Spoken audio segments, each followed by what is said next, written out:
Vamos a hablar sobre este tema.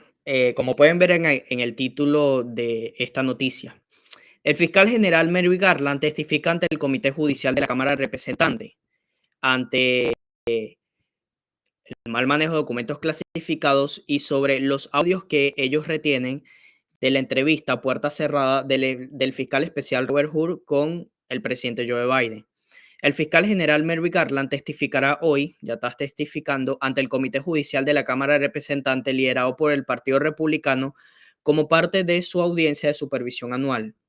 La audiencia se produce unas semanas después de que un par de comités de la Cámara de Representantes liderado por los republicanos votaran a favor de avanzar en el proceso de desacato contra Merrick Garland por su negativa a entregar las grabaciones de audio de la entrevista al presidente Joe Biden con el fiscal Robert Hur.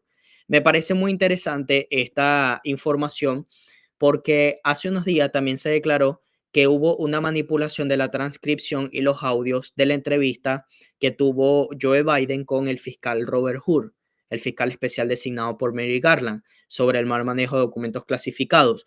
Joe Biden tampoco va a ser enjuiciado en el sistema judicial porque es muy anciano.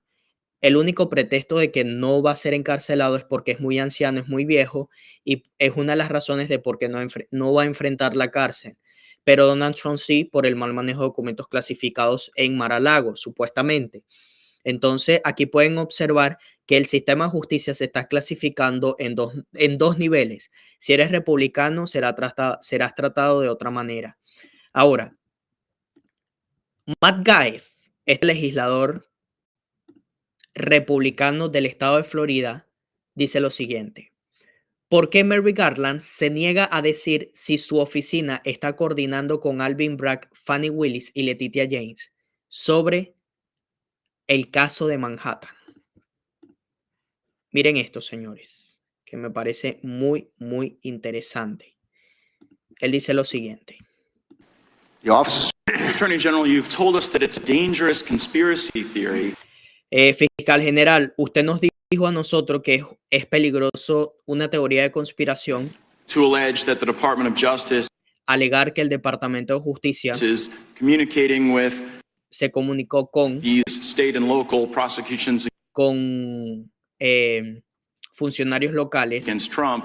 y fiscales contra Trump. You can clear it up for us right now. Will the Department of Justice Ahora le hace la pregunta, ¿el Departamento de Justicia provide to the committee le proveyó al comité all documents, all correspondence todos los documentos, todos los corresponsales between the department and entre el departamento Alvin Bragg's office and Fonnie Willis's office y el departamento de Letitia James y Alvin Bragg? and Letitia James's office? The offices you're referring to are independent offices of state. I get Él le dice, las oficinas que tú me acabas de decir son that. independientes. I get that. The question is whether or not you will provide Esa no es la respuesta, fiscal. Yo le estoy preguntando a usted si usted se comunicó o el Departamento de Justicia se comunicó con la oficina de Alvin Bragg y Letitia James. all of your documents and correspondence. That's the question. I don't get a history lesson. Well, I'm going to say again, we do not control those offices. They make Yeah, their the own question is whether you decisions. communicate with them, not La pregunta es, fiscal, ¿usted se comunicó o el Departamento de Justicia se comunicó con estas oficinas? whether you control them. Do you communicate with them and will you provide those If you communications? make a request, we'll refer it to our Office of Legislative But see, here's Affairs. the thing. They You will come in respond here and you appropriately. lodge this attack, a conspiracy theory that there is coordinated lawfare against Trump. And then when we say, fine, just Sí, amigos. Esto es explosivo. Se lo voy a compartir a continuación. Lawfare contra Trump. El congresista republicano Matt Gaetz se enfrenta al fiscal general de Biden y le dice, no necesito una lección de historia. Miren esto, señores. no, wait, hold on, Mr. Attorney General. Did you ever have a family member profit off of the notoriety of any case that you sat over. Say again, you're asking Yes or no? You're asking me to comment on a case currently. Well, it seems you're before connecting the another dots, court. Mr. Attorney General. I'm just asking you as to a general principle, but you are aware that Judge Merchan's daughter was profiting off of this prosecution. You are aware that that creates the appearance of impropriety. You know the very reason there's a federal rule against judges giving donations is because it is the very attack on the judicial process that we're concerned about. I'm recognized for 5 minutes. Mr. Attorney General, you've told us that it's a dangerous conspiracy theory to allege that the Department of Justice is communicating with these state and local prosecutions against Trump. You can clear it all up for us right now. Will the Department of Justice provide to the committee all documents, all correspondence between the department and Alvin Bragg's office and Fani Willis' office and Letitia James's office? The offices you're referring to are independent offices of state. I get that. I get that. The question is whether or not you will provide all of your documents and correspondence. That's the question. I don't need a history lesson. Well, I'm going to say again, we do not control those offices. They make their own decisions. The question is whether you communicate with them, not whether you control them. Do you communicate with them, and will you provide those communications? You make a request, we'll refer it to our Office of Legislative Affairs. But see, here's the thing. They You will come in here respond and you lodge this attack that it's a conspiracy theory, that there is coordinated lawfare against Trump. And then when we say, fine, just give us the documents, give us the correspondence, and then if it's a conspiracy theory, that will be evident. But when you say, well, we'll take your request, and then we'll sort of work it through the DOJ's accommodation process, then you're actually advancing the very dangerous conspiracy theory that you're concerned about. Now, you were a judge, once nominated the highest court in our country. When you were a judge, I'm just curious, did you ever make political donations to partisan candidates? No.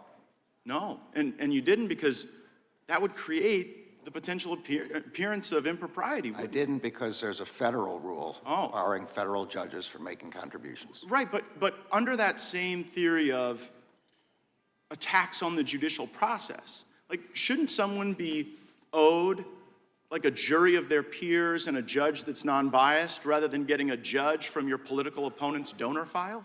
I'm well aware that you're not asking a hypothetical. You're asking me to comment on a jury verdict in another jurisdiction which has to be respected. I won't comment on it. That case is still ongoing. The defendant Mr. Attorney General, I hadn't asked you about the verdict yet. We were getting there. I was talking about the judge. And so let me ask you this question about your time as a judge.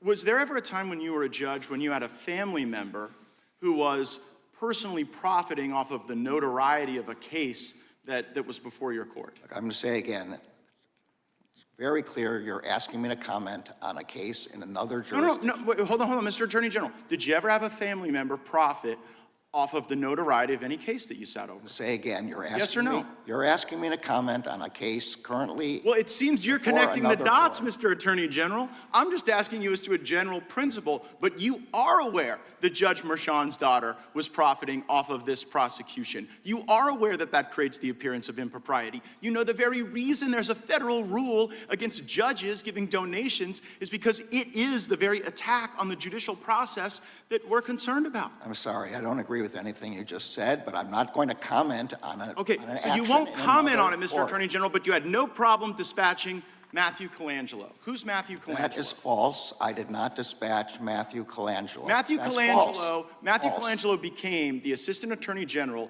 at the very beginning of the Biden administration.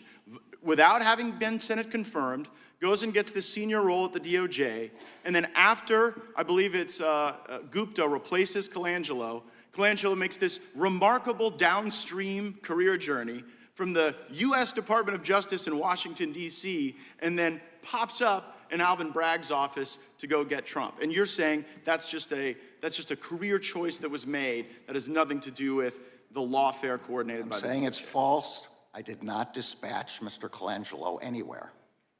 Well, do you know how he ended up there?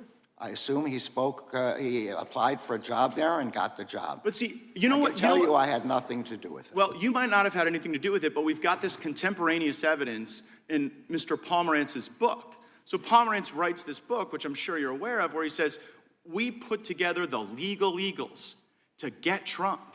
We got all these folks together and we assembled them for that purpose. And so when we on the Judiciary Committee think about attacks on the judicial process, Our concern is that the facts and the law aren't being followed. A target is acquired, here, Trump, and then you assemble the legal talent from DOJ, Mr. Pomerantz, and you bring everybody in to get him. And meanwhile, the judge is making money on it. The judge is making money on it, or the judge's family is making money on it for stuff that you yourself wouldn't do. You know, no one's going to buy this. No one's going to believe it. It's going to create great disruption. And I am saddened by it because, like you, I have given my life to the law. I care deeply about the law. And I think that the lawfare we've seen against President Trump will do great damage well beyond our time in public service. Sí, amigos. Y sí, Colangelo trabajó con el fiscal. Aquí está el artículo. El fiscal del distrito de Manhattan contrató a un ex funcionario del Departamento de Justicia para ayudar a dirigir la investigación sobre Trump. El funcionario Matthew Colangelo también trabajó en la investigación del fiscal general de Nueva York sobre el expresidente. Sí, amigos. El fiscal del distrito de Manhattan, Alvin Bragg, contrató a un ex alto funcionario del Departamento de Justicia con un historial de enfrentarse a Donald J. Trump y su negocio familiar, mientras la oficina busca intensificar su investigación sobre el expresidente. El funcionario Matthew Colangelo, quien antes de convertirse en un alto funcionario del Departamento de Justicia, dirigió la investigación civil del fiscal general de Nueva York sobre Trump. Probablemente se convierta en uno de los líderes de la investigación penal del fiscal del distrito sobre el expresidente. La contratación marca el último giro en una investigación larga duración que ha avanzado a trompicones en los últimos años, donde se podría decir que certifica a ciencia cierta que uno de los trabajadores del fiscal general de los Estados Unidos, Merrick Garland, sí se coordinó con la oficina de este señor que están viendo en pantalla, Alvin Bragg y Letitia James. Me gustaría saber tu opinión en la barra de los comentarios sobre lo que le dijo el legislador de Florida al fiscal que lo destruyó en vivo, señores, y le dijo todas sus verdades en la cara de que esto es una persecución política y que todos estos departamentos están coordinados para encerrar a Donald Trump como de lugar. Nos vemos, amigos, en unas horas con un siguiente video importante para todos ustedes. Hasta luego.